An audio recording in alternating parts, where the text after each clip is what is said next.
Welcome to new TV Telugu.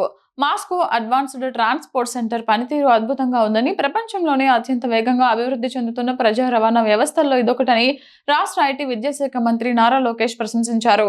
భారత్లో కూడా ఇటువంటి సమగ్ర సాంకేతిక రవాణా వ్యవస్థలను అభివృద్ధి చేయాల్సిన అవసరం ఎంతైనా ఉందని ఆయన అభిప్రాయపడ్డారు. తన రష్యా పర్యటనలో భాగంగా రెండో రోజు ఆయన మాస్కోలోని ఈ అత్యాధునిక రవాణా అభివృద్ధి కేంద్రాన్ని సందర్శించారు.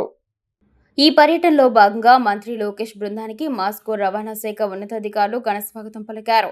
Autonomous transport research and development centre విభాగాధిపతి Pavel Boksha, centre for international affairs head Olga Pichukova, senior project manager Alexander Suborov, traffic control centre director general సలహాదారు మస్తిస్లావ్ ఇసాకోవ్ వంటి కీలక అధికారులు లోకేష్ బృందాన్ని స్వాగతించి సెంటర్ కార్యకలాపాలను వివరించారు. అనంతరం మాస్కో అటానమస్ ట్రాన్స్పోర్ట్ సెంటర్ అభివృద్ధి, దాని ప్రత్యేకతల గురించి అధికారులు పవర్ పాయింట్ ప్రెజెంటేషన్ ద్వారా వివరించారు.